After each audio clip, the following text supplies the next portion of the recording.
Okay, so now I'm gonna show you how I would cook with the children. So the fire's actually quite high at the moment, so because the wood's so dry, because we haven't had many big logs, so I'd want the children to be over this side, and we'd talk a lot. I'd have to choose which. It wouldn't be every pupil wouldn't get a chance of doing this today because the fire's so jumpy, so I'd be very careful. So I'm just gonna put a bit of oil in the pan so it doesn't stick. Not too much oil that the flames jump up at it. Obviously we don't want any accidents. The kids all wash their hands. We have a wash up station over at our sink, just over there.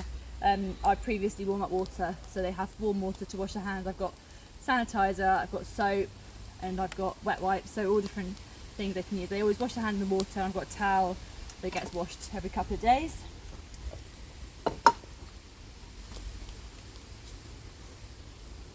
Give the mixture one last mix.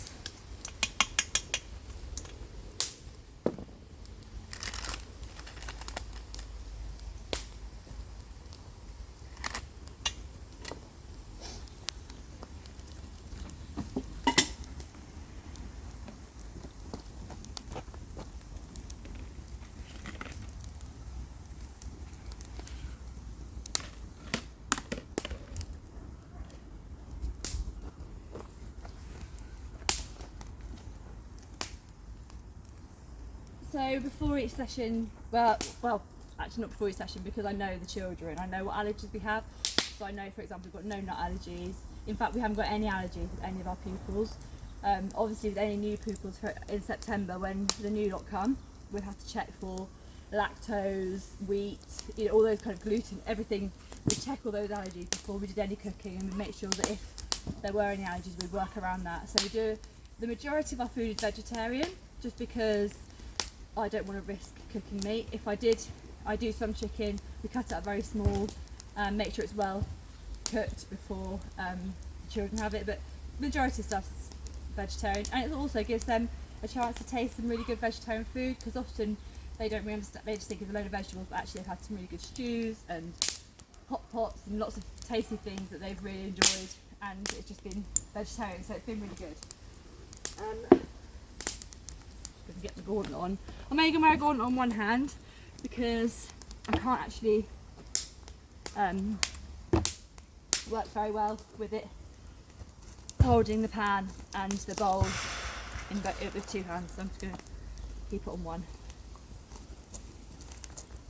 Fire's been going for about 10-15 minutes now.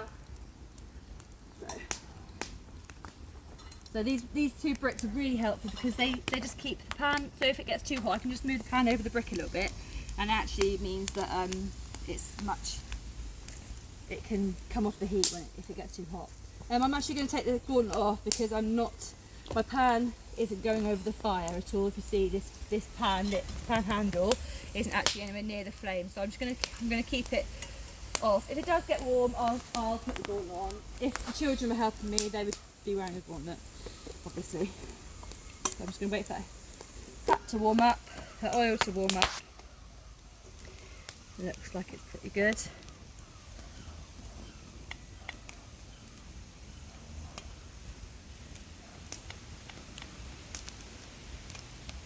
So I'll do 3 at a time, and then so I would do this bit, and the kids would have the chance to flip them.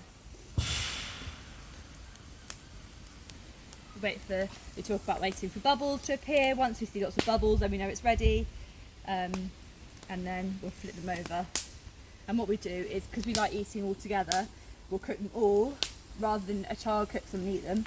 We'll cook them all and we'll put them in a stack on the 2 plates. So you'll see in a minute, but I'll just turn the plate over to keep them warm, and then we'll all sit together because some of the children won't want to do cooking. So I'll do a wolf's howl. They'll all come back together to the table, and then we'll eat together, just because it's a really good thing for them to do. Some of them don't eat with their family, they don't sit around the table. It gives us a chance to kind of reflect on where we're at, what we're doing in a session, think about what else we've got to do in the session, what we want to do, how we're feeling. It just gives us a really good chance to kind of get together and just see where we're at. So as you can see, there's some bubbles appearing. So I'm just going to see if I can turn them over. The handle's lovely and cold still, so oh.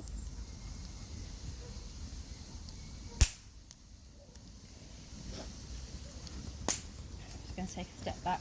Oh, they're not quite ready yet. I might have to turn these back over after. Typical that when you're practicing, they work perfectly fine. And as soon as you do it with someone watching, they don't work. So I'll just turn them over again so they're a bit pale. And making mistakes is good. Things like that works really well because the children, they know that you're human if you do that, and they look at you and they think, oh yeah, she's not, the fire maiden after all. She can't. There are things that she does wrong. It's just admitting that to the kids. It's really good for them to see a bit of vulnerability. So it's never a problem. We can throw it away and start again if we needed to.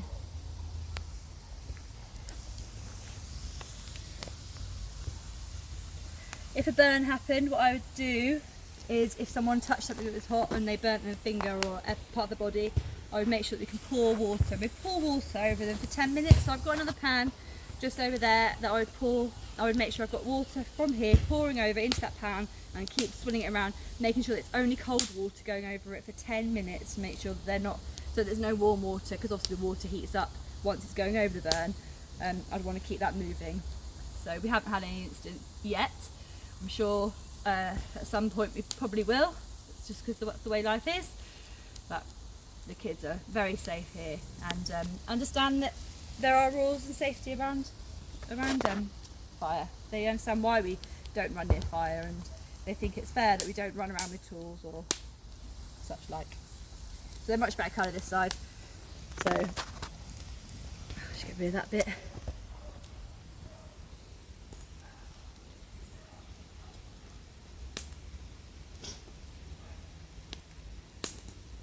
Fire probably doesn't need feeding. It looks like it's got enough food, enough fuel there to last for a good probably half hour, and then the embers could be used later on if you wanted to do some.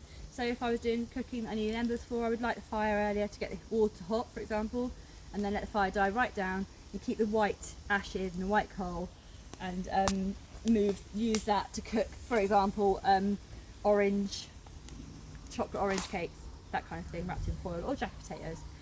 So the pancakes are ready. So if there are any pupils here, I would just make them all stand away. I say hot pan, they would all step away, very excited because they're excited about their pancakes. Put them on here and then just cover them up with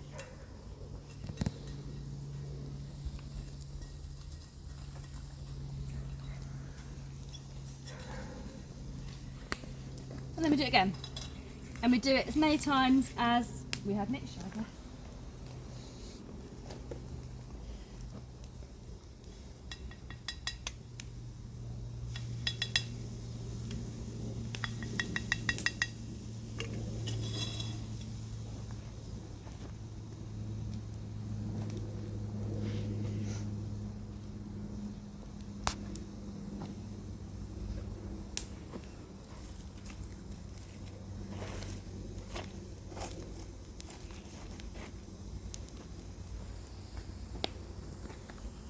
Checking the fire's not falling out of the fire pit, making sure that everything's safe still while they cook.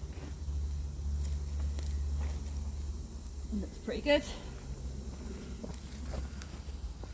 Being aware of pupils all the time, just talking, I've got a fire, it's hot, how dangerous it is, how exciting it is, what fires can do for us. We talk about the survival, I know how important it is as a survival kit. The children would notice now that there's bubbles, so they'll be telling me to flip it over. And they're probably moaning that was too cooked, knowing them, but better than raw.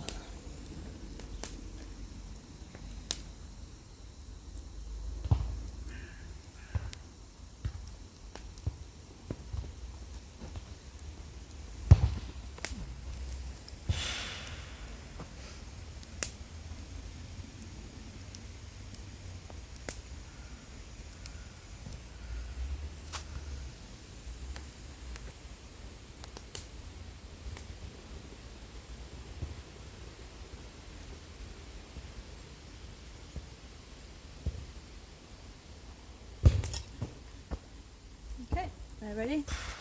So once again,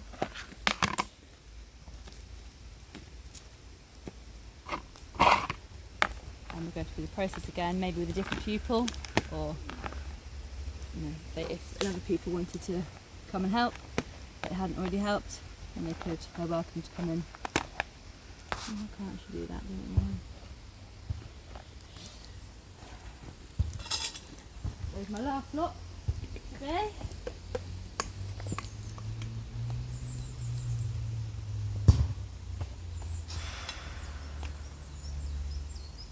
So we'd take the dishes to wash them all up in back in spool, so we don't have to worry about whether they're hygienically washed up, etc. Because we do them all in the kitchen. Like I said, we're very lucky to have a kitchen on site. If we didn't have a kitchen on site, I would simply put a kitchen kind of washing up bowl up. I would get washing up liquid and tea towels, and I would use the hot water that we'd heated on the pan to wash up. The pan handle's still really cold, really cool. In fact, it's cool all the way along just because it's been over the brick, hasn't been over any flame. We've got one here that's more cooked than the other, so I'm just going to fit that one first. Oh. Let's fit that one now.